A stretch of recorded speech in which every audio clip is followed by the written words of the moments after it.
Good afternoon or good evening, depending on where you might be. My name is Kevin Michael Grace, and this is the KMG show for Wednesday, July the 28th, 2021. Let's talk about generals. Generals in the Western world. What do they do these days exactly? Well, they certainly don't win wars, but they've got to fill up the time somehow.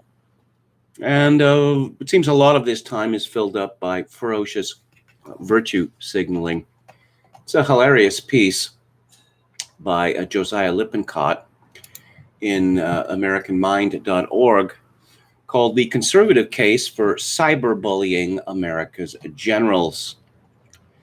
He begins, on July the 22nd, Major General Patrick Donahoe, the commanding general of Fort Benning, reported from his official Twitter account that he was seeing a surge in ICU visits among young soldiers due to COVID.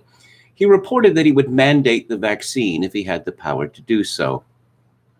I replied, pointing out that the Department of Defense has lost a total of 26 out of over 2 million personnel in the last year and a half to the virus.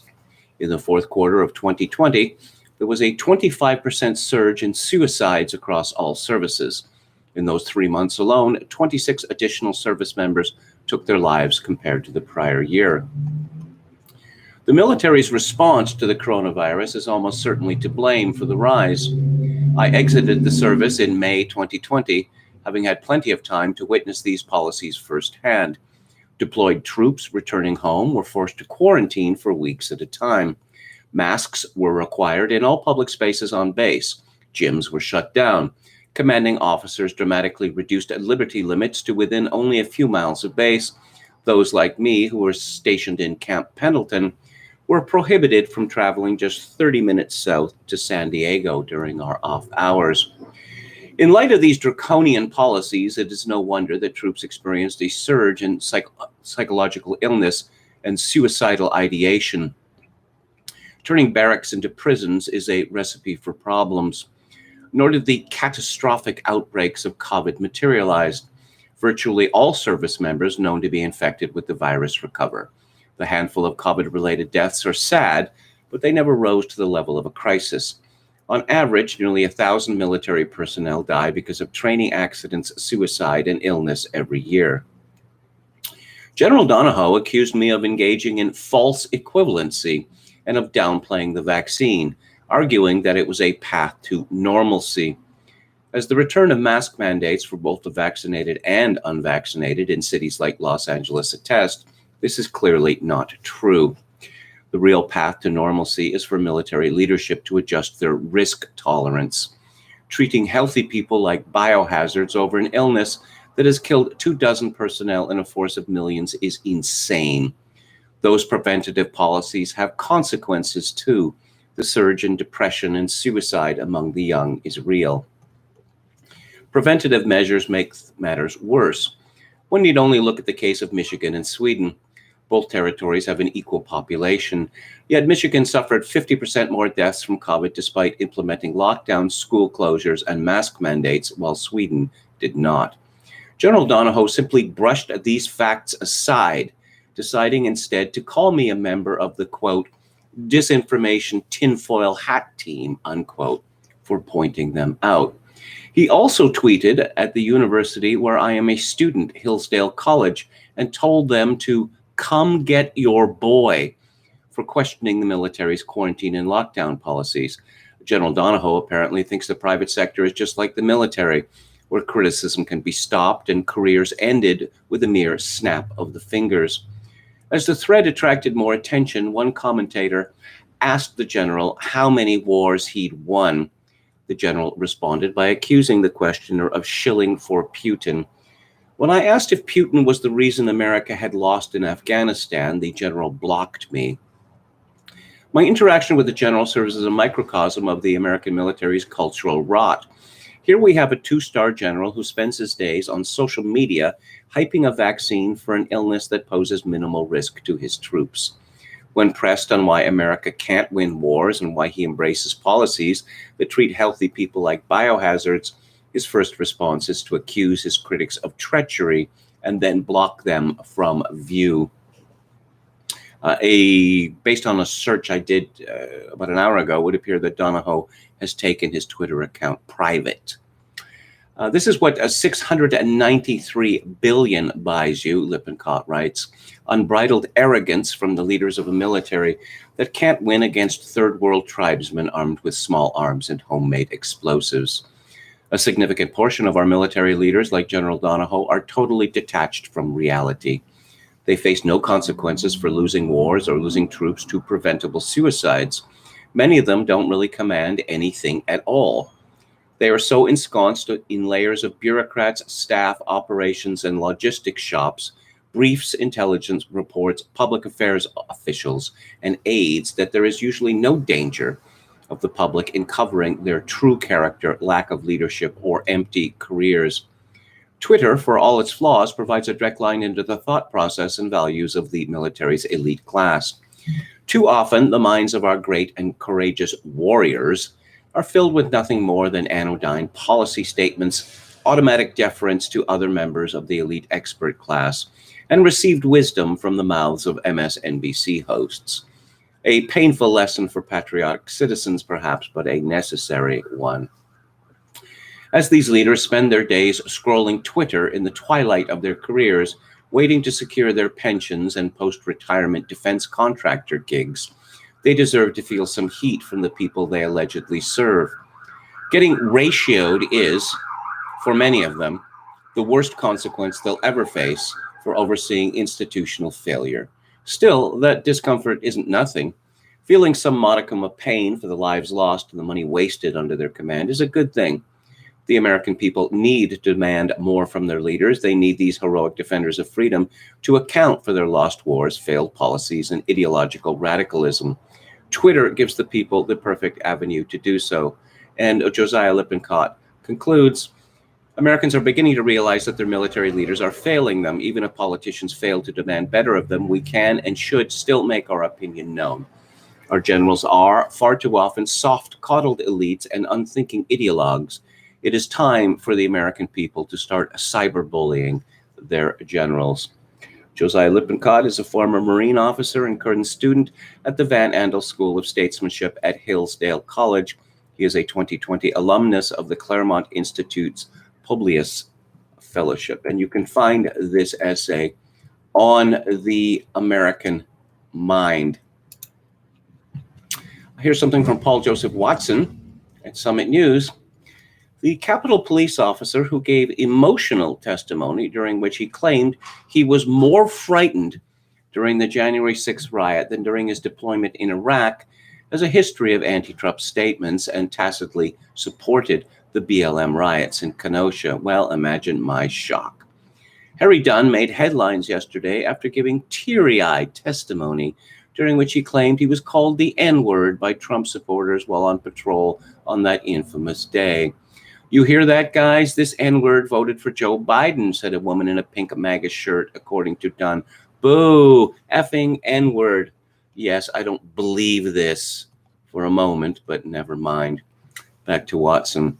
Dunn also asserted that he was more frightened of Trump supporters than any insurgents, terrorists, or IEDs he may have risked encountering while stationed in Iraq. However, it's now come to light that Dunn tacitly praised the Black Lives Matter riots in Kenosha that caused $2 million in property damage and destroyed a community. Tucker Carlson had tweeted August 26th of last year, Kenosha devolved into anarchy because the authorities abandoned the people. Those in charge, from the governor on down, refused to enforce the law. They've stood back and watched Kenosha burn. Are we really surprised that looting and arson accelerated to murder? And Officer Harry Dunn replied, why is murder an appropriate response to property damage, but property damage isn't an appropriate response to murder? The officer also referred to President Trump as the racist in chief while praising Ilhan Omar. Dunn also criticized members of Trump's administration for covering for the president and regularly hassled Fox News' Laura Ingraham and Carlson, reports The Federalist. Just a couple of weeks before he gave his testimony, Dunn also cheered on known Russia hoaxer, Democrat Representative Eric Swalwell, for telling the truth about the Capitol riot. and condemned Fox News for not having him on as a guest, writes Jordan Davidson. All of this underscores the fact that Dunn's testimony was completely biased and based on his own extreme prejudice, while his crocodile tears were likely nothing more than a pantomime performance for the cameras. Yes, grown men weeping in public. I suppose if you were going to the funeral of one of your children, this would be appropriate.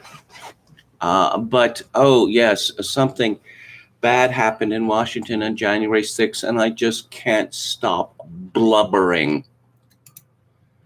Oh, speaking of which, this is from citizenfreepress.com. Alexandria Ocasio-Cortez compares the January 6th riot to being raped by white supremacy. Another strong, such a strong woman. I'm going to talk about Simone Biles a little later, but we've been told for many years that women have to be twice as good as men, as mediocre men, just to be on the same level with them, and presumably women of color have to be 3, 4, 5, 10 times as good and strong. Such strong women. More on AOC. This is from Craig Bannister at CNS News. Transactions aren't capitalism.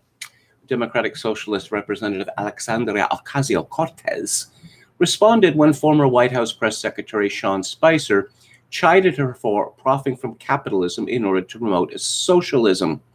Using capitalism to push socialism, Spicer tweeted Monday, linking to a Reuters article titled "Branding the U.S. Left, AOC Makes a Push into Political Merchandise," noting that the Congresswoman's campaign has paid $1.4 million to the political merchandise firm operating her online store.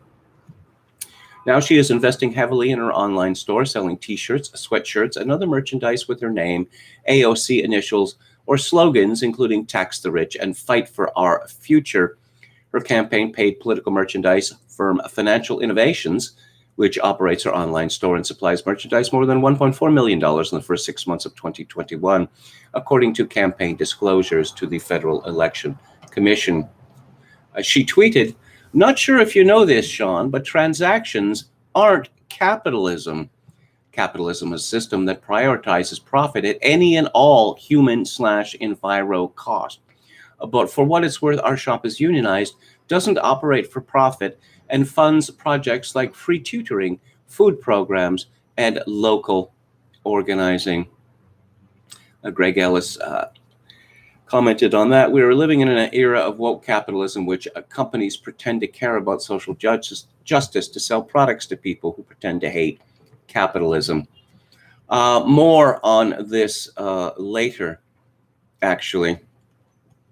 Spicer's description of capitalism is correct, according to Merriam-Webster, an economic system characterized by private or corporate ownership of capital goods, by investments that are determined by private decision, and by prices, production, and the distribution of goods that are determined mainly by competition in a free market. Let's go to the chat. Hello to Dan, Palpicasso88, Aldo, that's a new name to me. Enron says, "Hello all, FYI, the documentary on John Milius is free on YouTube with ads." Why, thank you for that. I will watch it shortly. Hello to Chogokin666, who says down to 1 cigarette per day. Quachalango says you will your own, right? Quachalango says 5 cigarettes or less per day is okay, I think. Popcasso88 says, "Aren't smokes ruinously expensive in New York City?" I always warn people when they tell me that they're going to quit smoking that they can expect to gain between 10 and 20 pounds in a year. Let's see. Wes says soldiers will be taking time off to work on their mental health before long. Yes.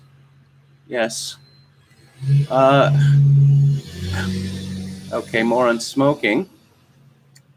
And, okay, Laponius, Maximus Meridius, hello to you.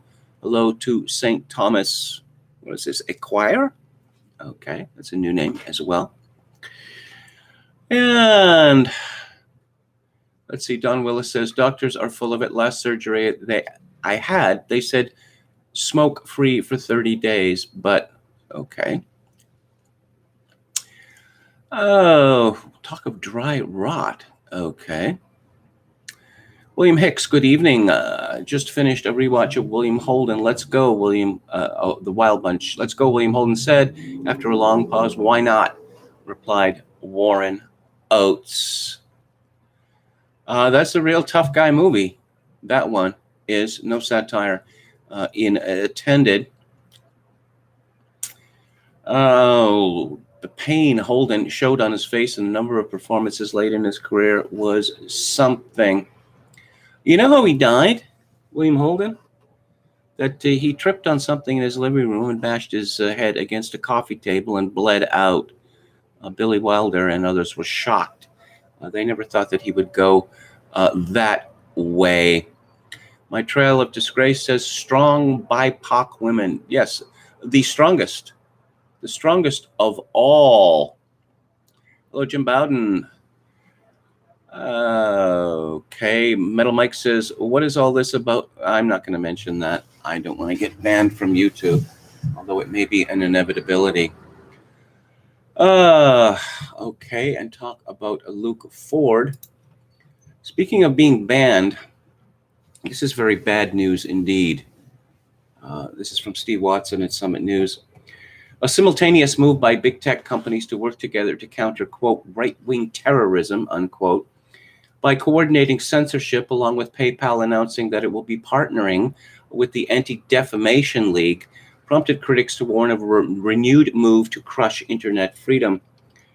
Reuters reported Monday that a counterterrorism organization formed by some of the biggest U.S. tech companies, including Facebook, Microsoft, is significantly expanding the types of extremist content shared between firms in a key database, aiming to crack down on material from white supremacists and far-right militias. Facebook, Twitter, YouTube, Microsoft, and others will actively share information under the Global Internet Forum to Counter Terrorism, a body previously reserved for targeting Taliban and Al-Qaeda content. As is always the case, there is no definition of what extremist content is or what white supremacists or the far right are, but you can rest assured that past experiences have proven that these terms will encompass anything to do with being white, Christian, not a Marxist, and having an opinion that doesn't jibe with leftists in Silicon Valley. Jack Posobiec commented, Republicans have done nothing to prevent this from coming. They've been bought off by big tech. Are you paying attention yet? As we have seen, Facebook is essentially an arm of the Biden administration at this point and has been working with virulently leftist organizations to censor wrongthink for years. In addition, the ADL announced Monday that they are partnering with PayPal to fight extremism and hate by coming together to analyze how extremists leverage financial platforms to fund criminal activity. Criminal activity. Well, that has an actual, discrete, specific meaning. Saying mean things is not criminal activity. Watson comments, in other words, cutting off the accounts of people they disagree with, like the state does in communist China. Glenn Greenwald commented, the ADL is a highly politicized group, completely liberal and aligned with the Democratic National Committee, just a tad more pro-Israel in its focus, but otherwise no differences. This is yet another union between establishment liberalism and big tech to control and censor the internet. Keith Woods commented, the ADL now gets to decide if you've ever allowed to have a Twitter account or a PayPal, whoever voted for Jonathan Greenblatt to make these decisions. Reuters noted that the initiative will be led through the ADL's Center on Extremism and will focus on uncovering and disrupting the financial flows supporting white supremacist and anti-government organizations. Anti-government organizations, well, opposition parties could be considered as anti-government organizations. Maybe we've come to that point. James Lindsay tweeted, social credit is coming. We don't want this. Luke Rudkowski said similarly, why don't you just call for the social credit score and start punishing people for wrongthink like they do in China? This is far from unprecedented, and this has been going on for a long time. Outlets like InfoWars had their PayPal accounts suspended a long time ago. Richard Medhurst tweeted, PayPal locked my account and regularly takes donations aside because some of you mentioned the word Syria in your kind messages. Their definition of extremism is apparently just existing. The ADL is going to expand that to anyone criticizing Israel. You already know that. In light of the recent ADL news partnering with PayPal and its history of spying activists, Save Silwan tweeted, I want to remind everyone of this earlier this summer. This is from Grassroots Al-Quds. Throughout the past month, Grassroots Al-Quds has been receiving donations to our PayPal account. Great love for which we are proud and grateful. Yesterday, PayPal suspended our account for inspection. Enemies of the people. Anti-government forces. Well, according to one New York Times journalist, that means everyone who voted for Donald Trump. This is from American Greatness, Deborah Heine. A Justice Department reporter for the New York Times Tuesday called the 74 million Americans who voted for former President Donald Trump national security threats, that's a quote, who are, quote, enemies of the state, unquote. In a series of tweets, DOJ reporter Katie Benner said the Biden regime's contention that former President Donald Trump and his supporters pose a national security threat creates an, quote, essential national security dilemma, unquote, because Americans generally don't believe that the state should be using its awesome powers against political enemies. Benner tweeted, today's January 6th Select Committee underscores America's current essential NatSec dilemma. Work to combat legitimate national security threats now entails calling a politician's supporters enemies of the state. As Americans, we believe that state power should not be used to work against a political figure or political party. But what happens if a politician seems to threaten the state? If the politician continues to do so out of office and his entire party supports that threat? Well, going back to Michael Anton's essay that I read yesterday, these people have conveniently forgotten la résistance and not my president. Never happened. Oh, how about the bid to storm the White House last year? That never happened either. And if it did happen, it wasn't an assault on democracy. It was the opposite because we're the good guys. Benner went on to claim that this dilemma has been vexing the U.S. intelligence community since the Russia hoax. This dilemma was unresolved by the Russia probe and two impeachments, with many Republicans denying the reality of the January 6th attack. I doubt the January 6th committee will resolve it either. That leaves it up to voters, making even more essential free, fair access to the polls. The ominous tweets came as the Democrats' partisan January 6th inquiry, which is designed to frame Trump supporters as domestic terrorists, was underway. Benner's remarks spurred shock and outrage from Twitter users on both left and right. Glenn Greenwald tweeted, absolutely amazing. The New York Times Justice Department reporter says the U.S. faces an essential NatSec dilemma, namely that Trump supporters are enemies of the state, and all of the GOP is a threat to the state. This is a reporter, not an op-ed writer, saying this. Jack Posobiec, a senior editor for Human Events, said Benner is one step from calling Trump supporters to be rounded up. Representative Jim Banks described Benner's tweets as the best summary of the Biden admin's domestic security strategy I've ever read. And we get similar condemnations from Sean Davis and Benjamin Weingartner. Chris Tomlinson tweeted, personally, if I were the governor of a traditionally conservative state in the U.S. and the Fed started talking seriously about murdering people just because they voted for Trump, I'd expedite a vote on secession. Doesn't seem like a hard choice. Tuesday evening, Benner, without offering an apology for calling 74 million Americans enemies of the state, deleted her tweets, claiming that they were unclearly worded. Well, they seem clear enough to me. Hood has a piece, an American Renaissance, National Review's War on Nationalism, which you can also find at uns.com. He begins, in recent years, the difference between the United States of America and the authoritarian governments in China and Russia has shrunk. Powerful institutions on both the left and right, from unions and NGOs to big business, worked very hard to sway the last election. Even if it wasn't outright fraud, it is hard to say it was free and fair. A Time magazine article called The Massive Manipulation, an effort in, quote, fortifying democracy, a phrase that most journalists would mock if it came from Vladimir Putin. Many journalists, human rights groups, and even corporations seem to see their job not as providing information or services, but policing what people are allowed to say, buy, or support. This is not the marketplace of ideas of the classical liberal imagination. Many Americans are worried. The hostility towards the historic American nation by well-funded movements such as Black Lives Matter, the anti-white indoctrination in the military, and a vast system of racial preferences have left many white Americans feeling lost. They don't recognize their country. It can be argued that they don't have a country. The American conservative movement, organized to fight the Cold War against the Soviet Union, is doing almost nothing to resist America's decline into a failed and increasingly arbitrary third world country.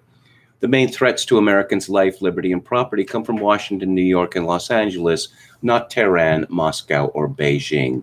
National Review doesn't understand that. Here's a quote from an article about Cuba. It's a cautionary tale as we once again bear witness to the inspiring protests in Cuba against that tyrannical regime. In response, the communist government is detaining dissidents and shutting off communications. A country with an estimated 130 or so political prisoners won't hesitate to lock up a few more. Hood comments, I'm far more concerned about what is happening to Americans who were arrested for taking part in the January 6th riot on Capitol Hill. There are allegations of solitary confinement and beatings by guards. After the federal government's near indifference to the reign of terror that Antifa and Black Lives Matter inflicted on American cities last summer, does National Review really believe America is an exemplar of an impartial justice compared to Cuba? Another example, American universities spread poisonous ideas, but National Review is worried about Turkey and Iran spreading Islamism in the West. It seems to be worried that this will discredit Israel, although this seems like a strange priority for what is ostensibly an American magazine. There is a far simpler solution to the spread of Islamism. Stop importing the people, Muslims, who are susceptible to it. National Review has a bizarre fixation on Russia. Russia may be the only country that issued a statement defending the human rights of the Capitol rioters. This means Vladimir Putin has done more than National Review to defend these Americans. Meanwhile, the magazine criticizes President Biden for not being tough enough on Russia. And 3 articles are cited: Biden's gift to Putin, Biden's unnecessary Putin summit, what does Vladimir Putin have on Joe Biden? Hood comments, Russia is not a dictatorship without opposition. It is easy to find criticism of President Putin in the Russian press. His party occasionally suffers political defeats. The political system is clearly biased in his favor, but if that's enough to mean Russia isn't a free country, we can't say America is free either. The greatest threat to the American way of life doesn't come from abroad. The threats come from within. America is not a landmass, a government, or a list of liberal abstractions that aren't respected by the law anyway. America is the nation, especially the white majority, that built and sustains the country. That ethnic core is being replaced, and those doing it are not shy about saying so. Well, yes, I wouldn't really expect a National Review to pay much attention to the crackdown, because they don't want to make themselves enemies of the regime, because if they make themselves enemies of the regime, they won't be tolerated, and thus they won't be able to prosper thereby. I believe that it is dreadful what is going on in China, but we don't really have much influence. Western countries really don't have much influence with China, and it seems rather revolting for America, Canada, whatever, to complain against China. At the same time, oh, we just can't do enough business with them. For instance, Justin Trudeau deciding, oh, we're going to get PPE from China, which was rubbish. We're going to get vaccines from China, and China reneged on the agreement. In any event, their vaccination is complete rubbish. But there's a lot of money to be made in dealing with China. J.B. Clark writes in the American Sun, as parents of all colors protest at school board meetings against critical race theory, another player comes to national attention. Bettina L. Love, who is a professor of education at the University of Georgia and co-founder of the Abolitionist Teaching Network. The content of ATN is the usual stew of radical Black education concepts, which inadvertently sends the message that Black youth are incapable of learning, at least not through the practices that have educated countless students over centuries. The list of learning fundamentals that are Black resistant because they are inherently racist include non-Ebonics English, math, reading, grades, test scores, respect for authority, rudimentary attention span, and minimal self-control. These failings, Black educators say, are the fault of unfair expectations from schools that were set up to teach white children. They demand change, which is described as dismantling whiteness. Now comes Professor Love to add her flourish to the burgeoning Black education hokum. Recently, Love targeted white teachers, claiming that they are harming Black children through their conscious or unconscious racism and must submit to therapy, aka deprogramming. They are, says Love, spirit murdering Black and brown students. To ensure compliance, Love would have activist residents installed in schools. The audacity of Professor Love is breathtaking and hermetically sealed from reality. To speak of spirit murdering by teachers while rampant street murdering by Black youth goes unacknowledged is hypocrisy of the lowest order. To demand special handling for Black students in schools while communities of color incapable of controlling their feral youth displays a delusion mindset. In fact, all the Black education folderol is a massive distraction from the plain truth. They cannot solve their own problems unless they were to apply the Eurocentric template of success, and they would rather self-destruct than do that. Thus, in every decade, America has been treated to memeish anti-whiteness alternatives that were going to lift up Black people. Black is beautiful, Black pride, back to Africa, Black Panther neighborhood activism, Afrocentric curriculum, and the current most pernicious incarnation, wokeism. With the cooperation of well-meaning whites who were down with the struggle, trillions of dollars have been spent on the uplift, yet hardcore urban problems have only gotten worse. Nevertheless, Black leadership insists upon doing the same thing, refuting successful white solutions over and over with slightly different labels and expecting a different result. The inversion since the Supreme Court ruling Browd versus Board of Education in 1954 is remarkable. Where Black students were thought to benefit from side-by-side education with white students, even as they had to be delivered by buses, now white students apparently will benefit from the presence of Black students who are taught to consider their schoolmates as oppressors and secret supremacists. The variety of previous curricula will quickly devolve to slavery era, Jim Crow, civil rights, BLM grievances, the dubious richness of Black culture, and the other self-centered and limited topics that absorb so-called radical Black intellectuals. Anything white and challenging will have to go. Bring on the hip hop. The handwriting is on the blackboard. Left unchecked, Black educators will follow a familiar pattern we've seen in sports, entertainment, and government, wherein they require representation, then demand greater power, and finally, despite no record of success, they will dictate changes to practices that were working just fine.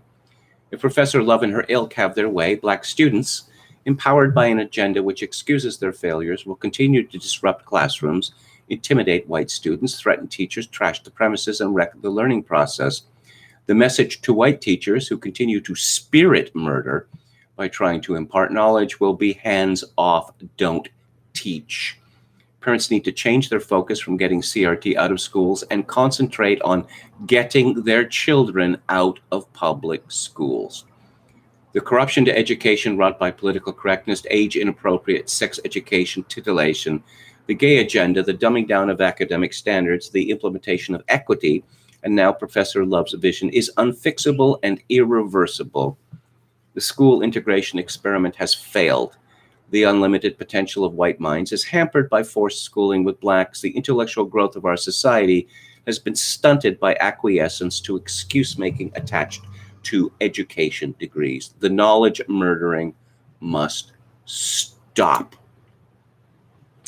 Oh, before we move on to, that subject that must be talked about every single day because of the dreaded Delta variant. Let's talk about pedos. And of course, it is just a monstrous conspiracy theory to suggest that pedophiles have political power, or have ever had any political power. Well, last week I talked about Germany, where boys were placed in foster homes with known pedophiles because it was going to be good for them. And this was secret, but paid for by the Berlin Senate. I've talked about Jimmy Savile. I've talked about Daniel Cohn-Bendit. I've talked about pedophile influence very strong in the Labour Party in England. And here's another example.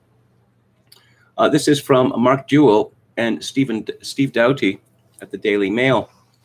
More than 700 child abuse victims in the care of a notorious hard-left council were pawns in a toxic power game local leaders were having with Margaret Thatcher's government in the 1980s, a damning inquiry has found.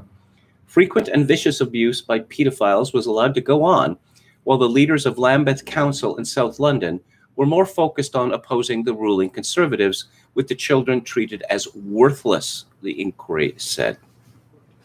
While nationally known Labour leaders such as Ted Knight and Linda Bellows postured against the government and condemned racism, social workers treated children with, quote, callous disregard, unquote, and allowed pedophiles free rein. Between 1986 and 1988, the council's leader was gay rights and anti-racism activist Bellows, 70, who now runs an equality consultancy and introduced Black History Month as chair of the London Strategic Policy Unit. The radical feminist succeeded Knight, who died aged 86 in March last year. The other leader in this period was Joan Twelves between 1989 and 1991. She was suspended by Labour in 1991 for campaigning against the poll tax in the Gulf War, but in recent years has once again been involved in local Labour politics, including in Vauxhall. The report released yesterday said Lambeth Council was dominated by politicized behavior and turmoil during the 1980s, and that the authorities sought to take on the government to the detriment of local services. The independent inquiry into child sexual abuse report said, during that time, children in care became pawns in a toxic power game within Lambeth Council and between the council and central government.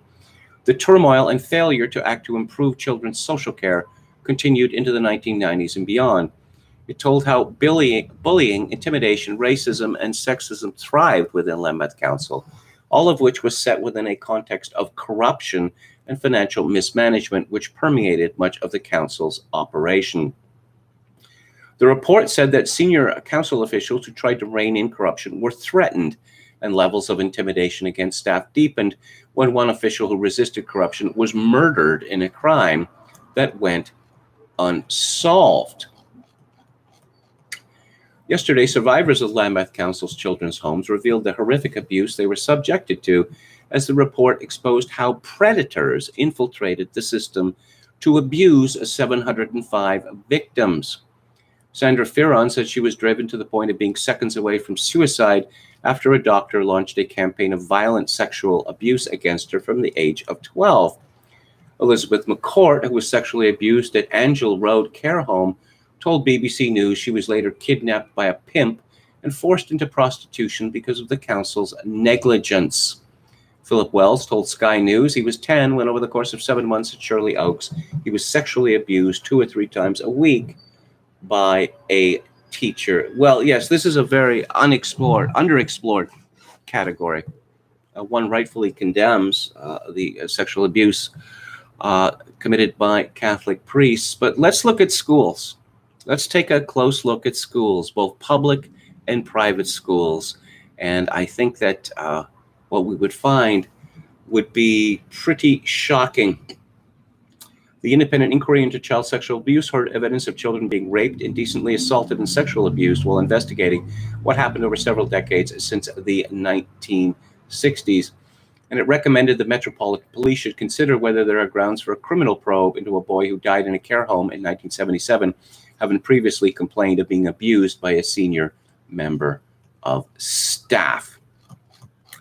Yes, not a conspiracy. These things happen. And strangely enough, more often than not, they are hushed up for decades. And I don't think that this has gone away. I very much don't think that it's gone away. Chogokin666 says, Ed Buck broken. Well, I don't know. I mean, he has been convicted. Ed Buck liked to drug black men who he invited to his home and then rape them. This was known for the longest time, but since Ed Buck was a big contributor to the Democratic Party, he was left alone. Dan says, biological Fukushima this fall, perhaps. Vidair apparently wrote a column in defense of Simone Biles, says Ashimane Bravo. I will get to that later. Jim Smith liked the column by Steve Saylor. Does this fellow Kato, does he wear a pork pie hat? Does he? Quechalango says goodbye pork pie hat. Yes, a jazz reference there. Popeye Doyle had the best pork pie hat, says Anrun. Pork pie hat, yeah, I don't know about that. Yes, Charles Mingus, of course. So people are talking about Kato here. Chokerkin666 says, I don't mind Kato, but he can't get his audio together. Oscar Toe, Pedro has been writing for Chronicle, says Jim Smith. Maybe he's taken away from the space previously given to Kato. In any case, I await Gottfried's departure. His presence is a gift to Kato. More and more talk about Kato here. Kato really goes after that Pedro guy, but Pedro seems a lot better in a comparison. Popcasso88 says, to paraphrase Henry Adams' National Review from James Burnham to David French, proves that evolution works in reverse. Of course, David French doesn't write for National Review anymore. He has some new publication. God knows who reads it. I mean, honestly. My Trail of Disgrace says, as long as KMG's system and internet connection is good enough, can also mirror YT live stream to Odyssey. Kiss all the alt-right goodbye, especially said JF. He and Kato spent nearly all the time talking about libertarianism. Kato called conservatives advocates of the nanny state. I was left wondering. Oscar Toe says, Kato thinks I'm an idiot for not getting the vaccine. Well, you know, I used to talk about this with Kyle, young Kyle, on Luke Ford's show. I mean, repeated studies.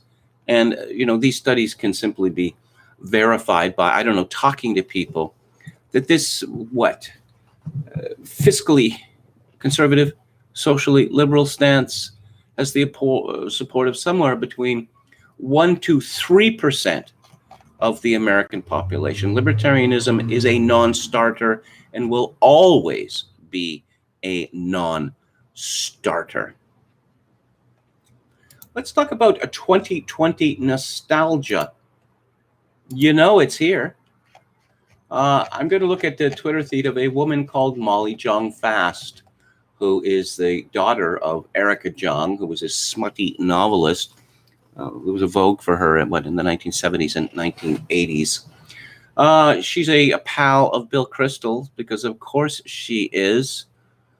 Editor-at-large at the Daily Beast. And she is absolutely terrified of COVID-19. And yes, masks. Got to wear the masks. Come on. You know, I say 2020 nostalgia. It would appear that there are a large number of women, typically affluent white female liberals, who locked themselves into their apartments for about a year. And now they're looking back to those halcyon days, and they miss them. And they want to return. Oh, Molly Jong Fast says, Facebook just spreads anti-vaccine content. And yes. And she is railing against people like Alex Berenson, because Berenson is not terrified by COVID-19. It is a disease. It's a virus, like many other viruses. There are risks and benefits to any method of resisting its spread, but we don't want to talk about risks and benefits. We want to push panic porn. I would rather wear a mask again than be trapped in my house again or get COVID. So Molly Jong Fast was trapped in her house. Well, why would she be trapped in her house? Is she a particularly large woman? Does she suffer from diabetes or other comorbidities? The comments are hilarious. Or be trapped in the hospital dying. I never put my mask aside, says North Tar. Larry Busher said, me too. I mask in public all the time. Pam says, I never stop wearing my mask, so I agree. Jonathan Slater says, I'm ready for mandated vaccines and masks. We do things half-assed. It never ends. Sandy Egan said, never stopped wearing my mask indoors. What's the big deal? Majestic AF. Oh, yeah, okay. I had a zit on my lip last week and could have really used a mask mandate. The fundamental unseriousness of these people. Linda M. says, I had the J&J vaccine in March, but I'm in Texas. I've never stopped wearing them. Patrick Russell says, but because so many people refuse the vaccines, we're essentially going to be stuck in our homes again. And I bet that he can't wait. Someone called Aslan Yan says, only two options available at this point. You either get the shot or you will get COVID. Well, the latest advice now is, according to experts, this is what Twitter tells me, people should still get vaccinated even if they've already had COVID-19. So even if you have natural resistance to COVID-19 from having had COVID-19, you still have to get vaccinated. And now we have all these people who have been vaccinated twice who are coming down with COVID. But even if you've been vaccinated twice, you have to wear a mask regardless. Okay. Geronimo Get Back says, I will wear a suit of armor if the CDC recommended it. These people are loving it. They're loving it. They are punishing themselves. They are terrorizing themselves in order to own the Trumpies. It's that simple. It is that simple. Murder Bear Actual says, I'd rather wear a mask again than pick up the inevitable flu going through another damn airport. Well, then maybe you should stop going through airports. I'm vaccinated, says Mr. Rogers is my president, but my kids aren't. So we're all staying home again, not going to fug with Delta. MAY says, wearing a mask isn't so bad. I think people that push back are full of crap. Yeah, no, of course. Wearing a mask. Why weren't people wearing masks previously? I mean, we've all seen the pictures of people in Beijing and Shanghai on the streets wearing masks every single day. And we used to attribute this to Chinese susceptibility, to authoritarian measures, to herd instinct. Let's see. Puesto Loco says, I'm a 2-time Moderna. I wear a mask because I can still give you COVID-19. There's increasing evidence that there may be mild but real brain damage that occurs in many survivors, causing pervasive cognitive, behavioral, and psychological problems. Golly, kind of sounds like a conspiracy. Sounds like a conspiracy. But masks they're hip, right? I mean, they're hip, and vaccines are hip too. Someone called Asted Wesley, and I checked this out because it seemed unbelievable. He is a national politics reporter at the New York Times, CNN political analyst. Where does he live? Brooklyn, kinda, but not really. There's a picture of him, and he has a shaved head and a beard, and he is in the snow. And his banner is a man with a shaved head, can't tell whether he has a beard, who has tattooed on the back of his head, Tottenham till I die. Tottenham being a London soccer club. No, sorry, football. So you got Pfizer 4th dose. He tweets, nah, Moderna 3rd. We're going to be talking about vaccines like re-released Jordans. Yeah. You thought I was exaggerating when I talked of universal mental retardation when I tweeted, or when I mentioned what Shiva Naipaul had to say? No.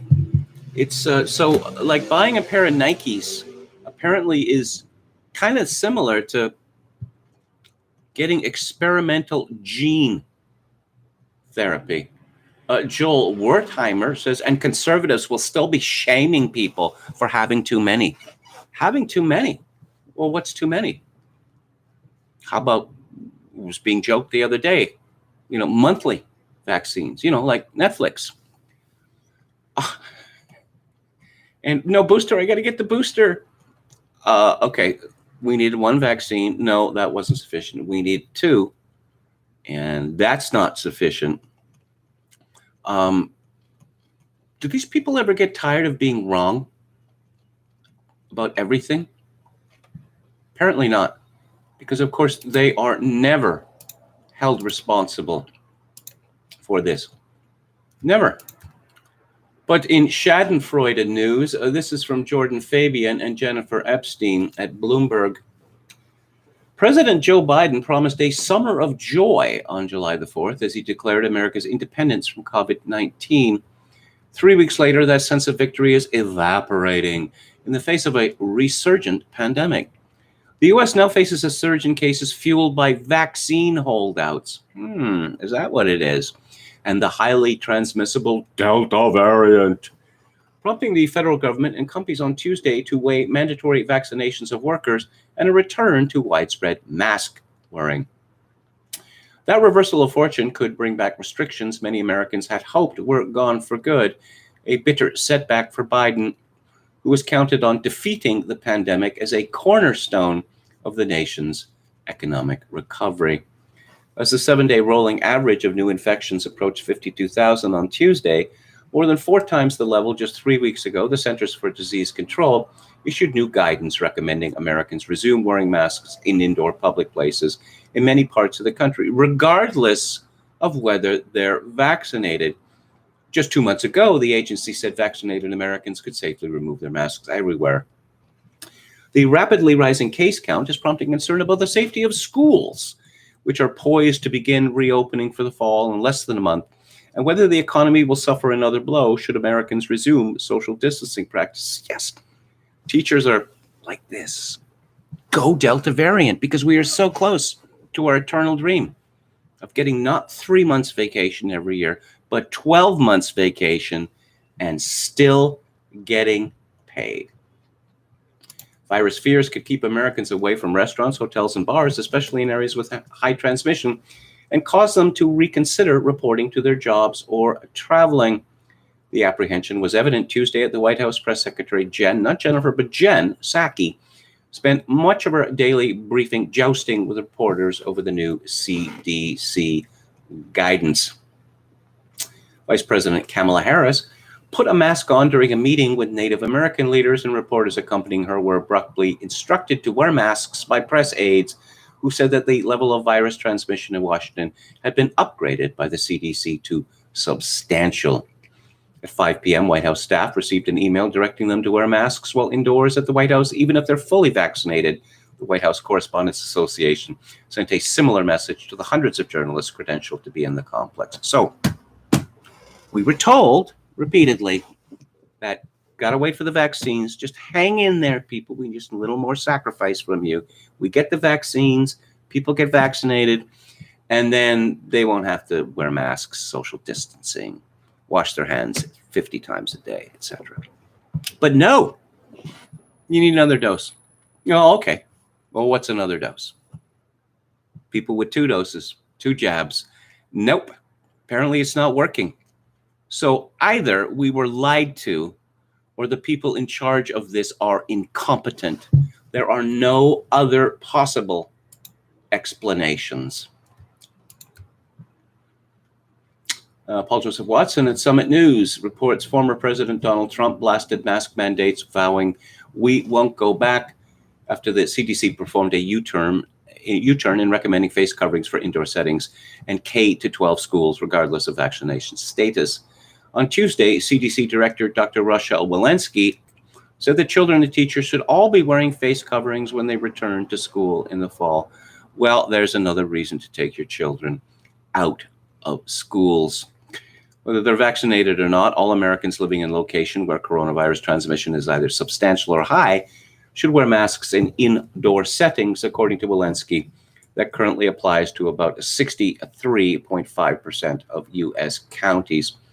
The U-turn was made despite data from other countries, such as the UK, showing the Delta variant to cause a brief rise in cases before quickly falling without the need for more draconian mask mandates. Trump savaged the reintroduction of mask mandates. We won't go back. We won't mask our children. Joe Biden and his administration learned nothing from the last year. Brave Americans learned how to safely and responsibly live and fight back. Don't surrender to COVID. Don't go back. Why do Democrats distrust the science? Don't let this happen to our children or our country. Some people like being prisoners. Perhaps, one reads apparently tremendous increase in, practice of what they call S&M, BDSM, or whatever. Perhaps this is part of it, that people, particularly these affluent white female liberals, they're getting a sexual charge from this. It's a semi-serious argument I'm making. Actually. So mask mandates have begun to be reintroduced to my own province of British Columbia, beginning in the Okanagan, and I wonder how long before here in Victoria we'll be forced to go through this nonsense again. This is from Sarah Turnbull at CTV News. Prime Minister Justin Trudeau skirted around questions about when Canadians can expect to be equipped with formal proof of their COVID-19 vaccine status for travel abroad, but vowed that the system would be both simple and efficient.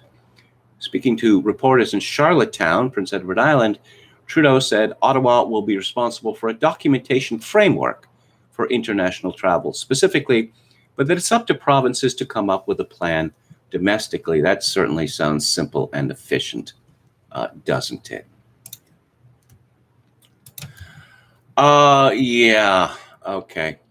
What does Piers Moron have to say? Again, from Paul Joseph Watson at Summit News, professional attention seeker Piers Morgan is leading the charge for unvaccinated people to face state-sanctioned discrimination after he asserted that those who haven't had the COVID jab should be denied medical treatment. Yes, really.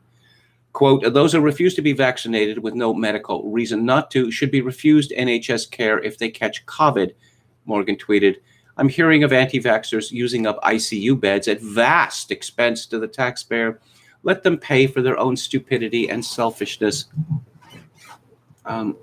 Piers Morgan would not dare to suggest that people who contract HIV or AIDS, which is a venereal disease, which is based on sexual behavior, sexual activity, he would not dare to suggest that these people be refused the medical costs associated with treatment of AIDS are absolutely enormous. But no, we're not going to talk about that. Morgan failed to mention that those who have chosen not to take the vaccine also pay for the NHS through their taxes. He subsequently called those who haven't taken the shot incredibly stupid and deeply depressing, asking what the F is wrong with you. Essentially, Morgan is arguing that people who refuse to allow themselves to be injected with vaccines linked with innumerable side effects to ward off a virus for which they have a 99.8% survival rate should be left to die in order to save money. If enacted, his solution would also end up killing people who are admitted to hospital for ailments that have nothing to do with COVID, given that positive tests in hospitals are counted as COVID admissions, even if the person is asymptomatic and is being treated for a non-COVID illness. As we have repeatedly stressed, a two-tier society is now being created where discrimination targeting the unvaccinated is becoming not only normalized, but encouraged. Morgan is about one step removed from openly calling for the unvaccinated to be rounded up and incarcerated in medical prison camps. And an irony to his faux populist authoritarianism is that Morgan himself has been caught repeatedly flouting the same COVID-19 rules that he aggressively demands be imposed on everyone else. You see what's going on here? We're seeing a great convergence, in politics, in medicine, in the question of racism, white supremacy. That is to say, if you disagree with the regime, you are an enemy of the state and must be treated accordingly. I must say that I am quite frightened as to where this is going to go up, where it's going to end up. But on the other hand, how far can they take this? Do they really believe that there is not going to be reaction? And of course, the vaccine is totally efficacious and as cool as Air Jordans, as we know. And it is totally safe as well. And yet people are having to be bribed to get the jab. What does that tell you? The fact that no one in the regime media is discussing this, well, I guess it's not an issue then. If it's so wonderful, potential lifesaver, why do people need to be bribed? This is from NBC New York. Starting this Friday, New York City will pay $100 to anyone who goes to a city-run vaccination site for their first dose of a COVID-19 vaccine, Mayor Bill de Blasio said. The announcement comes just days after the mayor said all city workers would have to be vaccinated and go through strict weekly testing protocols. It also comes amid a surge in cases in the city, driven by the explosion of the Delta variant. Last Friday, the rolling average of new daily cases was 32% higher than the week prior. Governor Andrew Cuomo, yes, grandma killer, said Wednesday that cities in high transmission areas, which include New York City, should seriously consider adopting the CDC's new guidelines on indoor masking for vaccinated people. But Cuomo stopped short of fully mandating it. Again, Andrew Cuomo has proved, just like Bill Clinton proved, the efficacy of brazening it out. To repeat, Bill Clinton put the United States of America through a national humiliation. Another man, a better man, would have stepped aside for the good of the nation. Nope. He brazened it out. Depends on what the definition of is. Oh, okay. And many other golden oldies like that. Andrew Cuomo was not only accused by seemingly dozens of women of sexual harassment, including members of his staff, he deliberately forced care homes to accept many thousands of people infected with COVID, with the result that, somewhere between 10 and 20,000 people in New York State died of COVID because of their high susceptibility due to their age. And Cuomo then denied that he had done this and then removed the order from the state of New York website. But he's still governor of New York, isn't he? Because he brazened it out. And as I say, there's a lesson. There's a lesson for all politicians there. This is from Jim Hoft at the Gateway Pundit. The Biden Department of Justice ruled that federal law doesn't prohibit public agencies, private business from requiring vaccines for employees. It was only a few months ago that Kamala Harris said that she would never take the Trump-endorsed vaccine. But now it's the Biden vaccine. I don't know that Biden was so wise to own this, because warp speed was always going to end in, the situation that we're in. That these vaccines were rushed. They have an emergency authorization, not a full authorization. They are experimental. And but now it's the Biden jab. From Citizen Free Press, Curtis Houck tweets, CNN's Caitlin Collins asks Jen, not Jennifer, but Jen Psaki, if unvaccinated Americans should face penalties and be singled out as not able to live the same lives as the vaccinated. And she refuses to answer the question. And, oh no, this is great. This is too good. This is too good. That, oh yes, COVID, you got COVID and you survived. Well, that's pretty good, right? I mean, that's what normally happens. But no, just the nightmare never ends. This is from Maeve Sheehy and Rebecca Rainey at Politico. The Biden administration announced Monday that long COVID, a condition where people experience long-term COVID-19 symptoms long after clearing the actual virus from their system, could be considered a disability under civil rights laws. The White House announced the new long COVID guidance on the 31st anniversary of the Americans with Disabilities Act. Thank you, Bob Dole, a civil rights law that protects people with disabilities from discrimination. In Rose Garden remarks Monday, marking the ADA anniversary, President Biden noted that long COVID conditions can rise to disability level.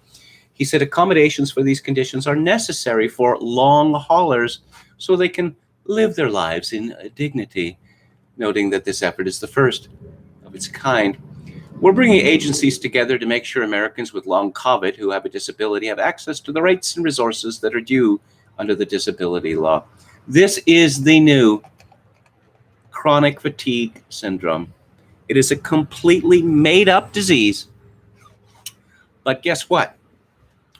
Soon, millions or tens of millions of Americans are going to claim that they suffer from long COVID, because why not? If it gets you out of work, if it gets you promotions and the like, then why not swear that you have an imaginary disease? And more news in the contest between Canada and Australia as to which is the more effeminate nation. This is from Levi Parsons and Andrew Prentice at the Daily Mail Australia. A faint hope that Sydney would emerge from its coronavirus lockdown as scheduled on Friday has been dashed, with a worrying list of exposure sites showing the virus is spread all over the city and beyond. Millions of Sydney-siders are now preparing for at least another 4 weeks of lockdown, with an announcement set to be made by Premier Gladys Berejiklian on Wednesday. Health officials reportedly made the decision in crunch crisis talks on Tuesday after a record 170 new cases were announced. That's an awful lot, especially in an area as big as metropolitan Sydney, which must be, 6-7 million people? New South Wales Health flagged a further 49 venues in a late-night public health alert on Tuesday, including 13 supermarkets. with the west and southwestern suburbs remaining the epicenter of the highly contagious Indian Delta variant. The focus is now shifting to new areas that had so far been largely unaffected. Yes, as Alex Berenson likes to say, virus gonna virus. But these people have forgotten how viruses work. They never knew how viruses work. But no. It's the jab. That's the kind of immunity you want. Never mind the fact that it doesn't last for very long. That's far, far superior to actual immunity from, having been exposed. This is what we actually believe now. Let's go to Lockdown Skeptics, or now dailyskeptic.org, as it is called. Neil Ferguson, overconfident in his COVID claims, says top U.S. forecaster Nate Silver hits out at bold statements by British epidemiologists who predicted virus cases could rise to $100,000 a day. 5 experts who predicted daily COVID cases would hit 100,000, named and shamed by The Spectator following the drop in infections in the past 10 days. Britain may finally be nearing the holy grail of herd immunity. Gloomy predictions ring hollow as 90% of adults have COVID antibodies, and the Euros may have pushed country towards nationwide protection, writes Sarah Napton in The Telegraph. And Laura Dodson, I'm going to be talking about Laura Dodson's book, State of Fear. But she has an interview on Conservative Woman, that excellent site, with Kathy Gingell, how our own government turned us into the most terrified country on earth. More terrified than wherever Molly Jong-Fast is residing these days. Unvaccinated French pupils will be sent home if classmate tests positive for COVID. Google mobility data suggests that Freedom Day will not cause a rebound in cases. Tottenham Hotspur to trial vaccine passports ahead of new Premier League season. Oh, well, maybe that's why that black fellow with the shaved head at the New York Times is such a fan of the Spurs.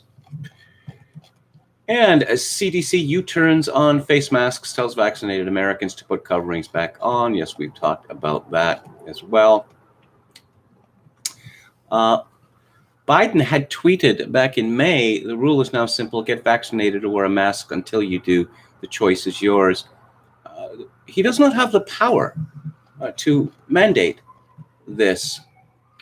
Hospitalizations and deaths can increase simply due to higher transmission. The Telegraph reported Monday that more than half of patients counted in the COVID hospitalization numbers did not test positive until they were admitted.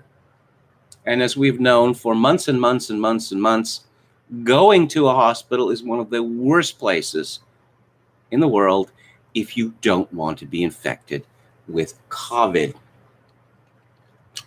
Let's see, what are the numbers, the latest numbers? Everyone must take a COVID test before entering a hospital in England. Only 44% tested positive prior to being admitted. And as always, let's go to Alex Berenson, and I'm going to recommend his Substack to you, which he's been giving away for free. And he was suspended from Twitter. Was it something I said? Strike 2. This would be a good time to subscribe. That's to his Substack. That's alexberenson.substack.com. And to tell your friends. We've temporarily limited some of your account features. That was for 12 hours. Berenson comments, back again. But make no mistake, I am on borrowed time. It's ironic, but not surprising. Twitter is taking aim just as my follower count is surging. What can you do? Sign up for the Substack. Paid or free is less important than simply signing up. Oh, from Axios, Pfizer raises COVID-19 vaccine sales estimate by 29% to $33.5 billion. Yes, Erin Elizabeth had commented, and they want you to get the third one. Is everybody ready? Oh, by the way, NBC just announced you can still carry a big viral load, as in you can transmit big time. Erin's comments from the company that brought you Viagra. Oh, so Leanna Wen, MD, has a book called Lifelines, A Doctor's Journey in the Fight for Public Health. Lifelines is part memoir and part celebration of public health. Thank you to the more than 50 leaders in medicine and policy who have endorsed it. Join us in the journey to strive for health equity. Yeah, equity, not equality, not quality, not efficiency, but equity. Berenson comments, looks like somebody had a book to promote when she was dishing out the XX or triple X panic porn on CNN. Don't worry, Doc, nobody's judging. Definitely not me. Added bonus, expect, yes, Andrew Cuomo level sales. Intelligence is fungible. Weirdly, courage is not. Courage comes in all different flavors: physical, moral, intellectual, competitive, and even physical courage has subspecialities. All you idiots, Berenson writes, who thinks I'm a grifter, I could Substack past my wildest dreams and it still wouldn't be a pimple on the ass of what these companies are going to make. Follow the money, honeys. In case you didn't notice, the mRNA vaccines are now by far the highest annual selling and most profitable product in the history of big pharma. Pfizer is expecting $33.5 billion in vaccine sales and almost $10 billion in profits this year. But unless I'm mistaken, that hugely understates the real profits and margin, because Pfizer is calculating its profits after the 50-50 split with BioNTech. In other words, the companies will actually split around $20 billion in profits. Okay. Let's return to Hilaire Belloc's The Serval State, which was first published in 1912, which is an examination of how the loss of property leads to the return of serfdom. And he talks about how serfs, modern serfs, were given special consideration under law, the type of consideration that would not be given to people who own property, to people with capital. Belloc writes, these last merit a very different consideration, that is to say, the universal division of citizens into two categories of employers and employed.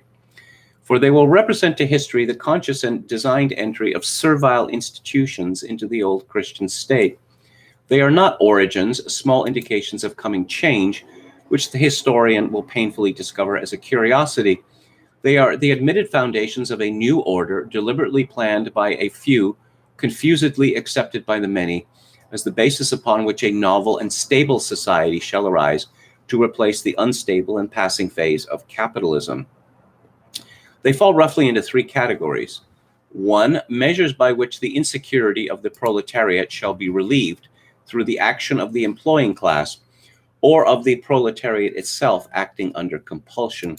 Two, measures by which the employer shall be compelled to give not less than a certain minimum for any labor he may purchase, minimum wage laws, in other words. And three, measures which compel a man lacking the means of production to labor, though he may have made no contract to that effect.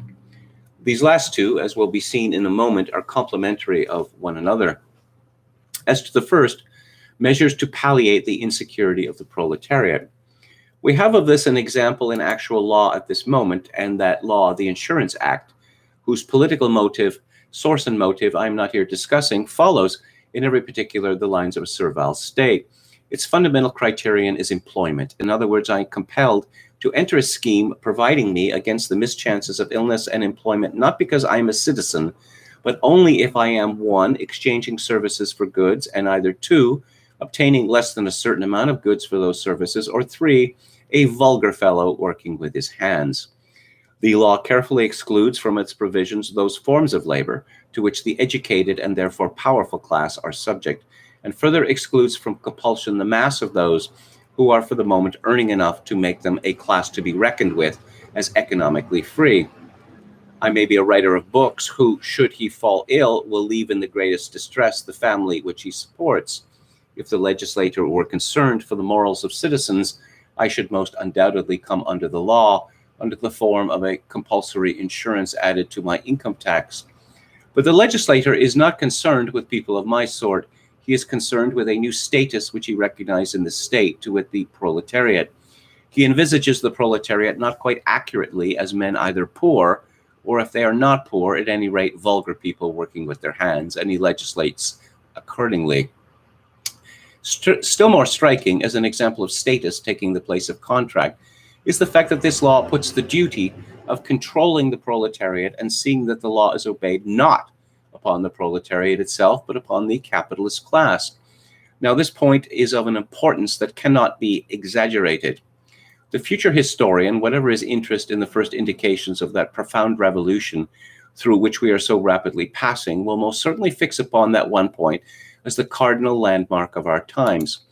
The legislature, subverting the capitalist state, proposes as a remedy for certain of its evils the establishment of two categories in the state, compels the lower man to registration, to a tax and the rest of it, and further compels the upper man to be the instrument in enforcing that registration and in collecting that tax.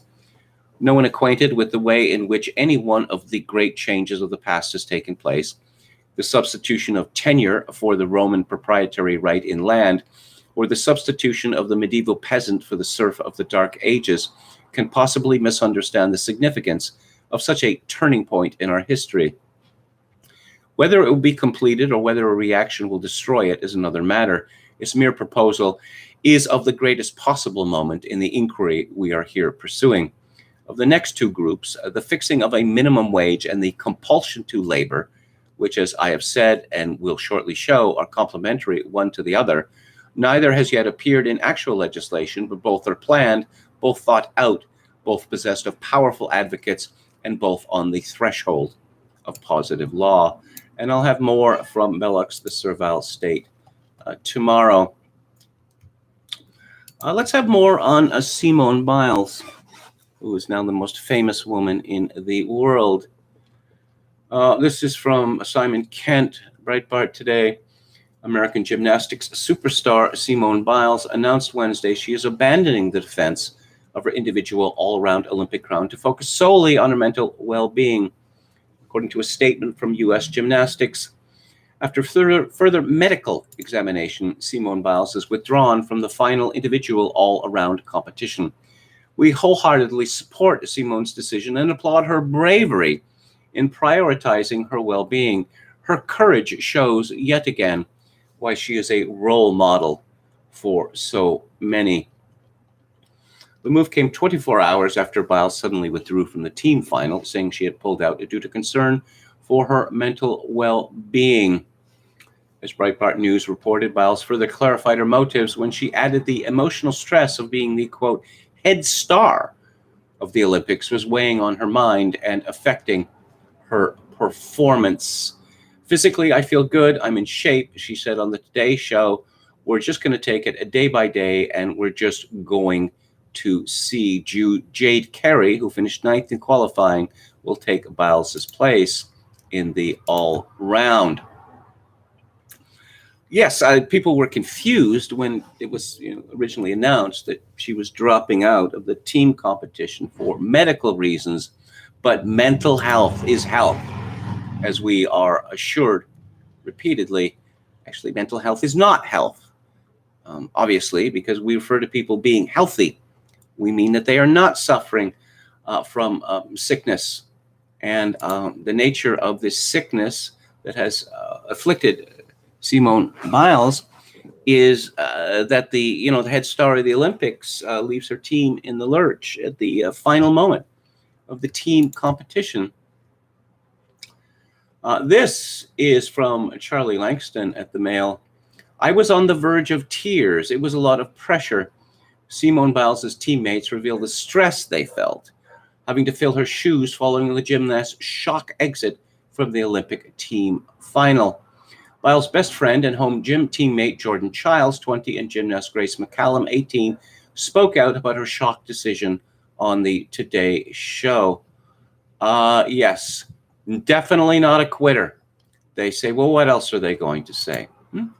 What else are they going to say? They would be torn to pieces if they were to make, just the slightest cavil about her behavior, because she is the queen bee. And of course, B stands for many things, and I'll get to one of them in just a minute.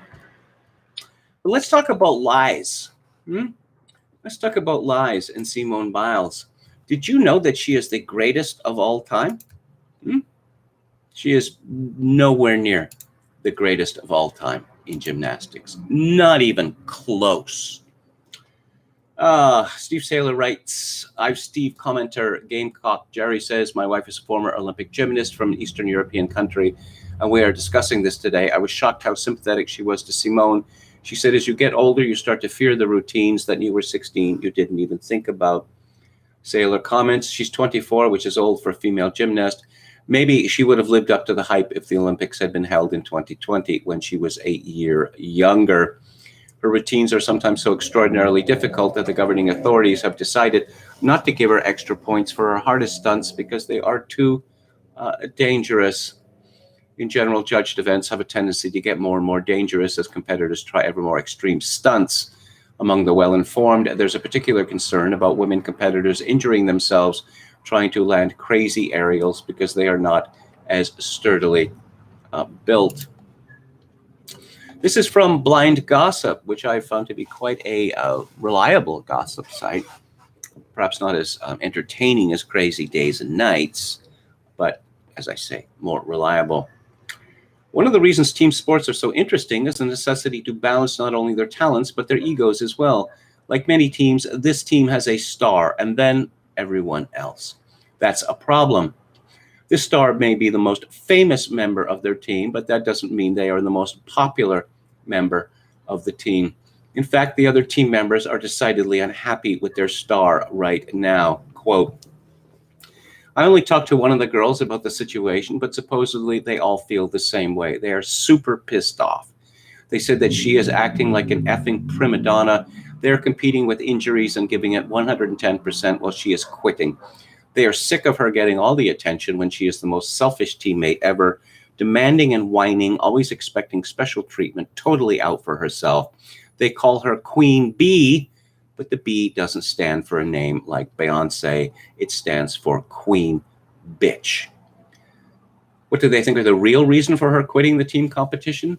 They don't have to think about it. They know the real reason why she quit. She wants to save herself for individual glory because that's where the sponsored dollars are. Well, she's apparently not doing the individual events because it would look sketchy.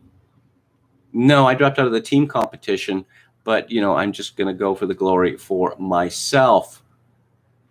With her Olympic-sized ego and failure to put her team above herself means that Queen Bee's own teammates hate her right now. That's of little importance to Queen Bee. She is still the greatest at getting all the attention, all the glories, and all of the dollars. Ross Erickson tweeted, the litmus test for whether you are a sane American is if you spurg out at the possibility of a black woman receiving criticism. And of course, the sports reporters have been behind her universally for the reason that any sports reporter who criticized her would be fired immediately and then would never be able to get another job in that profession. Sunisa Lee is speaking out. She's another U.S. gymnast. And are these people trying to make Americans hate them? This is from Yaron Steinbuch at the New York Post. U.S. gymnast Sunisa Lee expressed support for her teammates after superstar Simone Biles' stunning Olympics withdrawal and defended their second-place finish in the team competition, defiantly saying they, quote, do not owe anyone a gold medal, unquote. Well, I think they do owe people their best effort, and that's not what they got. The 18-year-old from Minnesota tweeted Tuesday that she has never been prouder to be part of such an amazing team with an amazing group of girls. We stepped up when we needed and did this for ourselves. We do not owe anyone a gold medal. We are winners in our hearts. Oh, isn't that sweet? They're winners in their own hearts. They're not winners, actual winners, the kind that get gold medals. But they are self-medicating. So it's clearly the most important thing. Clearly the most important thing. In terms of total medals, Olympic medals for gymnastics, I believe that Simone comes in 15th, 16th, 17th, 18th, something like this. All of this nonsense about her being the greatest of all time, it's an outrageous lie. I'm looking at the chart here. The woman with the greatest number of medals, gymnastics at the Olympics, is a woman called Larisa Ladina from the Soviet Union, who competed in 1956, 1960, and 1964. She won 9 gold, 5 silver, 4 bronze for a total of 18 medals. Simone Biles has 4 gold, 1 silver, 1 bronze for a total of 6, which ties her from 15th to 17th. Yes, in second place is a woman called Avira Kaslavska from Czechoslovakia with 11 medals total. Nadia Comaneci had 9 medals total, which is 3 more than Simone Biles. Nellie Kim, a name you may have heard of, had 6, the same as Biles, as did Olga Korbut. But no, she is not the greatest of all time, and not even close. But the regime media lies, and they never stop lying. Never, ever, ever stop lying. Here's a story from the past. Kevin Loria at Yahoo Finance from September 14th, 2016. 3 U.S. Olympians, world-renowned gymnasts Simone Biles and tennis superstars Venus and Serena Williams, were granted medical exemptions that allowed them to use drugs otherwise banned in competitive sports for their performance-enhancing effects, according to data released by Russian hackers and reported in the New York Times. The World Anti-Doping Association confirmed the breach in the statement. The WADA list of banned drugs is long and includes substances used to treat allergies, asthma, pain, and attention deficit hyperactivity disorder, along with substances like steroids. I should have mentioned this yesterday, and I feel very foolish, rather ashamed for not having done so. We are supposed to believe that Simone Biles suffers from attention deficit. Let's consider what she does for a living, and this is a living we're talking about here. Let's look at her exercising. Okay. It is repeated motions, the same thing done over and over and over and over again.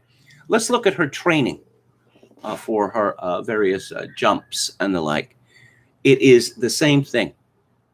Various things done again and again and again and again and again until they become second nature.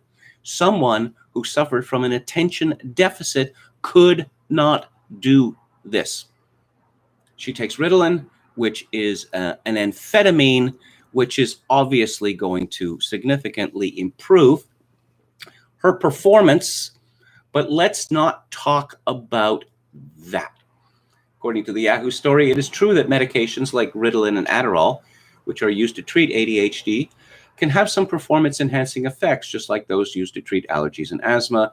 These effects include the ability to sustain effort for extended periods of time, which is more performance-enhancing for athletes such as cyclists, and a potentially better ability to focus. There's a whole bunch of articles in the New York Times and elsewhere saluting Simone Biles. There's one by Jerry Longman. Simone Biles rejects a long tradition of stoicism in sports. This has been a long time coming, people. I guess it started in the 1960s or the early 1970s. ABC Sports. If you have the Olympics on or any international competitions, you're faced with trying to find an audience for a great many people who are really not interested in these sports. So what do? You get up close and personal. Let's tell sob stories about these athletes, because they all have some sort of sob story. They've all surmounted crippling disabilities. Well, I don't know, maybe they have, maybe they haven't, but you don't want to be a boring athlete when sponsorships are on the line. So now we have moved from a tradition of stoicism in sports. Well, how does that translate into action? I am suffering from various things, but I'm going to put that behind me and I will prevail nonetheless. No, that is not the highest virtue. The highest virtue is to simply quit and say you're not up to the challenge. So instead of, victory, well, it's victory through a different method, which is that I'm not even going to play the game. And I demand that you praise me. Because that's the highest virtue, is to simply throw in the towel and quit. Yeah, and it didn't seem fun anymore, and it was like other people wanted me to do things. Yeah, like the United States of America, which sponsoring you for the Olympic Games, which is the only reason why anyone cares about Simone Biles. But no. Something else that's been going on for a long time is this attempt to destigmatize mental illness. Well, in Simone Biles' case and Naomi Osaka's case, apparently mental illness is crippling to them. So why should we destigmatize it? Well, that's what women want. And I guess like those so brave policemen and congressmen and women who were weeping in the chamber of the House of Representatives yesterday. I mentioned this last week when I was talking about Boris Johnson. We had a Prime Minister of England, a Prime Minister of Great Britain and Northern Ireland, Theresa May, who frequently burst into tears during meetings. Or MPs, Conservative and Labour, on the benches of the House of Commons in London, hearing something they don't like and bursting into tears. Tears are a well-known form of emotional manipulation, but I guess nobody wants to talk about that either. I'm going to be talking about music in just a minute, but let's go back to the chat. Birkin Sultanov says, lack of modesty, carry your suffering with dignity.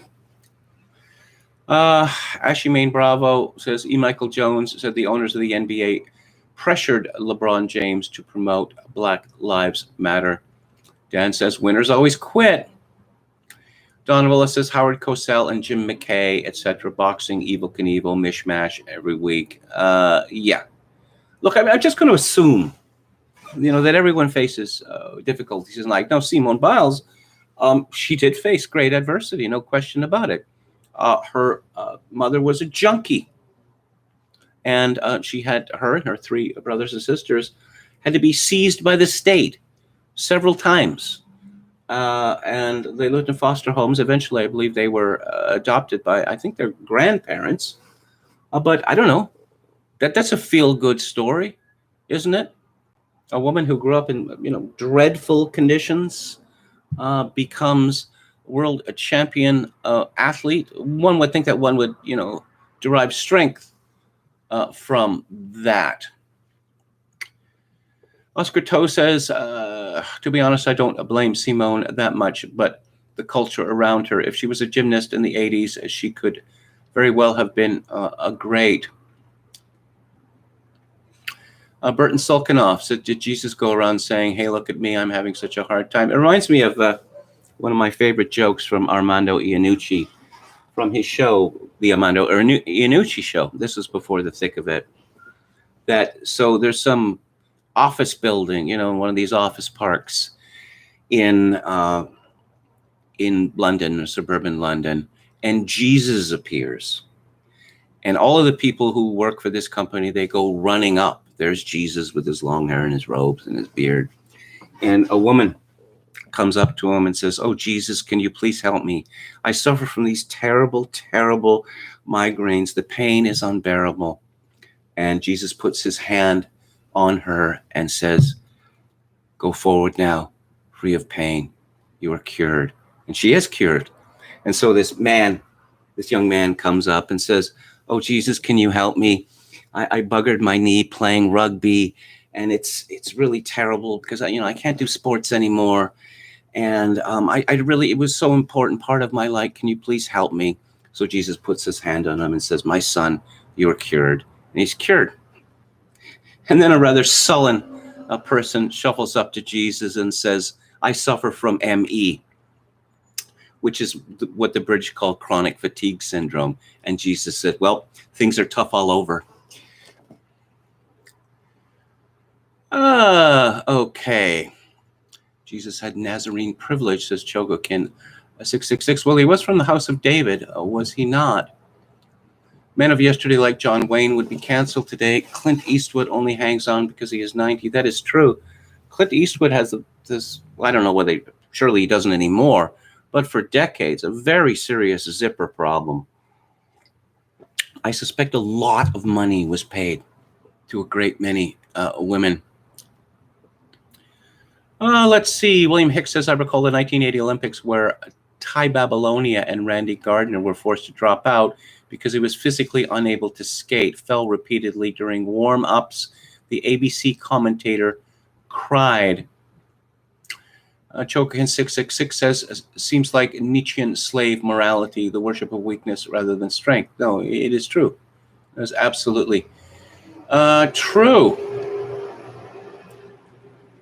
Anron says Lady Gaga was actually an extra in an episode of The Sopranos. I've never seen The Sopranos, you know. I'd heard Simone Biles, the French writer, though, LOL. There's a cult around this woman, and there's an effort to make her a saint. She deliberately starved herself to death because she wasn't going to, despite her health needs, she wasn't going to eat more than what prisoners at Auschwitz are getting. And I do not think that this is acceptable behavior. She seemed cracked to me. Okay, let's talk about music. Let's talk about a great man in music. His name was Richard Strauss, and he was born in 1864 and died as late as 1949. I'm older, considerably older than most of you who listen to the live stream. But, Sibelius died 2 years after I was born, and Strauss died only 6 years before I was born. So that is to say that I was not, the classical tradition seemed to be still alive at that time. And it turned out, no, it was, there were some stragglers, like Stravinsky and others. But no, by 1945, it was pretty much finished. I want to talk about the Strauss's honor, that there have been repeated attempts to condemn him as a Jew hater, an anti-Semite, that his music is what's semi-officially banned in Israel for some reason, that Yasha Heifetz was physically attacked, I believe, with an iron bar when he played a piece by Strauss in Tel Aviv. Strauss had Jewish grandchildren, and he was protective of them. That's one of the reasons why he didn't abandon Germany. And, Toscanini, the conductor, overrated as far as I'm concerned. Or maybe it's just because his recordings sound so terrible sonically. He said famously of Richard Strauss that as a composer, I take my hat off for you, but as a man, I put it on 3 times. Well, it's very well to be, brave when you've left Mussolini's Italy and you're luxuriating in the money and fame in New York City. Strauss stuck with his own people. I understand why people choose the emigre life, but on the other hand, I can't help but have greater respect for those who suffer with their own people. Now, of course, the the music community in Germany and in Austria before World War I and after World War I. I mean, it was heavily Jewish, and Strauss had no problem with that. Even Cosima Wagner had no problem with a Jewish conductor, Hermann Levi, conducting Wagner operas at Bayreuth. But the Nazi regime was rather different. That Strauss had been a great champion of Mahler, to give one example, but Mahler was banned under the Nazis, as was no less than Mendelssohn. Only, I don't know. There's some ambiguity about these bans, because we know that Karajan performed Mendelssohn during the Nazi regime, but of course Karajan was he took a lot of risks. Marrying a woman defined as a Jew under the Nuremberg laws during the Nazi regime, that was certainly a risk. Now, Richard Strauss accepted the post of Reich's Musikkammer. It's sort of an unofficial chief of German music or whatever. He's a patriotic German, But here's what Strauss really thought. Quote, I consider the Streicher Goebbels Jew baiting as a disgrace to German honor, as evidence of incompetence, the basest weapon of untalented, lazy mediocrity against a higher intelligence and greater talent. Now, Strauss was being surveilled by the Nazis, and they were intercepting his correspondence. This is what Goebbels had to say about Strauss. Unfortunately, we still need him, but one day we shall have our own music, and then we shall have no further need of this decadent neurotic. I made music under the Kaiser and under Ebert. I'll survive under this one as well. Now, Strauss wrote an opera called Die Schweigsame Frau, The Silent Woman. And the librettist was a friend of his, who I've discussed on the book club, Stefan Zweig, who was at one point one of the most popular authors in the world. And it was a daring thing for Strauss to have a libretto written by a Jew. And it was put to Strauss that, no, we cannot have this. And Strauss insisted, or else he would pull the opera. In his letters to Stefan Zweig, Strauss made it clear how absolutely appalled he was by Nazi racial theory. And the Gestapo got a hold of this, so he was finished in his post as president of Reich's Musikkammer. And of course, Stefan Zweig eventually fled and ended up in Brazil, where I believe in 1933 or 1944, he committed suicide along with his wife. He couldn't bear being exiled from Europe. Die Schweigsame Frau got 3 performances, was pulled, and it was then banned. It's subsequently been revived, of course.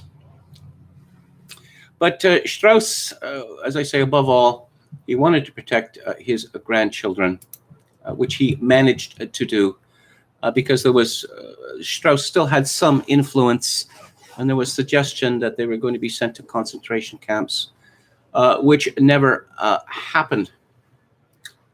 He was Baldur von Schirach. Strauss was friendly with him, and, as I say, afforded him some protection. If you flee and leave your relatives behind, then there is not going to be any protection for them. I bring all this up because of the campaign against Strauss, both in Israel and in the West, which it's inexplicable to me, and it's based on falsehood. It's based on a gross falsehood. I've said this repeatedly, and I suppose it is even more relevant during this COVID hysteria that we're living through. You know, back in those days, resistance to the regime typically resulted in being sent to a concentration camp or with a bullet to the back of the head. How many of us are brave in that sense? Today, almost nobody. Oh, please. Oh, yes, I'm so grateful to wear a mask because I don't want people to think I'm one of those people who doesn't want to wear a mask. Not one of those people. We're going to be informing on each other soon enough with regard to this. So I don't want to hear another word about the cowardice of Germans during the Third Reich, because we have, our behavior certainly doesn't indicate a superior sense of honor, say, of ethics, of courage. I wanted to talk about the works, the last works that Strauss wrote, because this is one of the, I suppose, almost a miracle in music history. Strauss was 85 years old when he died at Garmisch, which is near the Austrian border in the mountains. And the works of his final decade, or the last few years, are some of the greatest that have ever been written. And it is surprising, that a man as old as this, particularly considering the strain that he was under, could have written such astonishing music, such music of such great beauty. His last operas, Die Liebe de Danae, which is not all that well known, and then Capriccio are wonderful. Capriccio is a work of art about art. And I remember the opera critic of the London Spectator being irked by this. So it's 1942, and he's writing an opera about art. Well, what better time to write an opera about art? In 1945, Strauss published a piece called Metamorphosin, or Metamorphoses, and it's about the destruction of music in Germany. It is 23 solo strings. It is exceedingly concentrated and powerful work. I just think that I find it overwhelming in its musical intensity. We get the Oboe Concerto in his last years, and it's a strange story.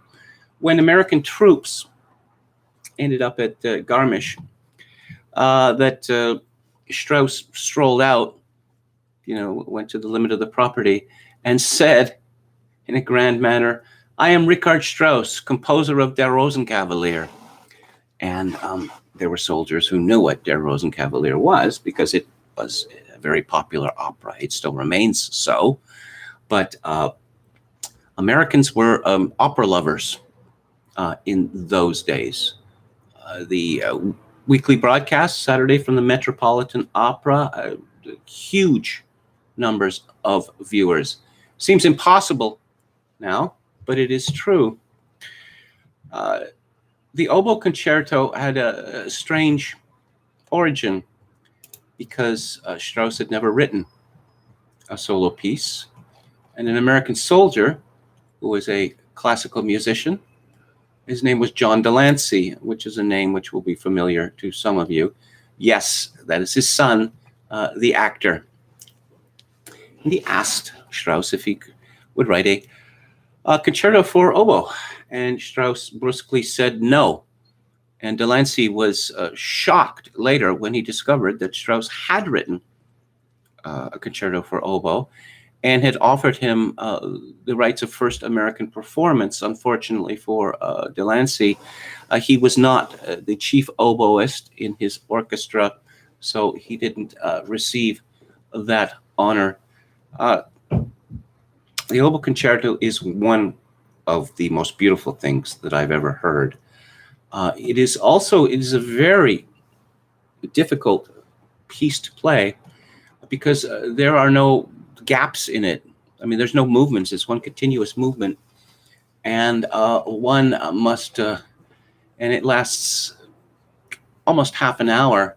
I mean, the physical strength that the oboist must have is really formidable. But that's talk of process, which isn't all that important. As I say, it is an absolutely enchanting work. We also have from his latest period his second horn concerto, which is much better than his first. It is a masterpiece. And I suppose the work that is most closely associated with the last years of Richard Strauss is his Vier letzte Lieder, or the four last songs, which appeared for the first time a year after Strauss's death. And I think that it is fair to say that they astonished the world. They remain today some of the most popular, well-regarded songs for orchestra ever written, and we see in them Strauss being comfortable with the end of his life and death, which he knew was near. And I suppose it is this acceptance that gives them such power, as well as their beauty. I suppose I'm particularly fond of Lisa Della Casa's version of this with Karl Böhm. Karl Böhm is, associated, with Beethoven and Schubert, but Böhm was a longtime friend of Richard Strauss and was one of his greatest champions in the pit. I'm also quite fond of Gundula Janowitz's version. But the first, these songs are presented in various order. Some people like to mess with the order that Strauss gave. Im Abendrot, which means, I suppose, in the gloaming, it ends, O weite stille Friede, so tief im Abendrot, wie sind wir wandermüde, ist dies etwa der Tod? O vast tranquil peace, so deep in the afterglow, how weary we are of wandering, is this perhaps death? If nothing else, I just, this will have been useful if I have succeeded in commending to you, as I say, the late works of Richard Strauss. Now, tremendous greatness about his earlier works, but I just see in in what he wrote in the last decade of his life, an emotional maturity and greatness that had come to fruition. So let's have a final look at the chat here. Beethoven should not be piped into bathrooms, says Birkin Sultanov. Oh, Bill and Ted, huh? Bill, those are historical babes, says Oscar Toe. Yes, that's a very funny line. But you know how much I like Bill and Ted. Not so much that the third movie, it's got some good things in it, but it's nowhere as good as the first two. Quachalango says Brazil is starting the statue thing now. A man should be judged by the character of his detractors, says Burton Sultanov. Sigmund Freud, no less, said many enemies, much honor. And okay, I think that's Carry On was partly Greek, says Burton Sultanov. This is true. This is true. And what's coming up? Well, tomorrow is Theater Thursday, and I have a very serious movie about the Warsaw Uprising. Not that, you would get anything other than a serious movie. It is intense. It is called Canal from 1957 by Vajda. And another intense work on Friday, the book club. It's Irene Nemirovsky's Suite Française. Now, of course, I'm reading this in the translation by Sandra Smith, which is absolutely outstanding. The level of prose is it's kind of awe-inspiring. Also, I discussed Nemirovsky's first novel, David Golder. You see a kind of, she reminds me of Muriel Spark in this regard, when she's describing people and their actions, their feelings, their motivations. You see this kind of pitiless quality to her. There is no sentimentality whatsoever about Nemirovsky. And next week, I'm going to be talking about rockers over 30 and why there aren't any good ones and why that is. That's on Music Monday. Next Monday. So I'll be back on the air tomorrow at 4 p.m. Pacific, 7 p.m. Eastern time. Thank you all for tuning in. If you like the show or any part of it, I appreciate it if you click on the like button and subscribe to my YouTube channel if you have not done so already. If you would like to support this live stream with a donation, which would be exceedingly appreciated at this particular time, yes, very much so. My PayPal account is linked to Kevin_Grace@hotmail.com. Once again, Kevin_Grace@hotmail.com. If you're in Canada, donations can be made directly via interact@kevingrace@shaw.ca. And as always, I leave you with this. In these days of social atomization and civilizational collapse, I do really wish that you, my dear viewers and listeners, manage to forge a genuine human connection in order to ease the burden. Good night.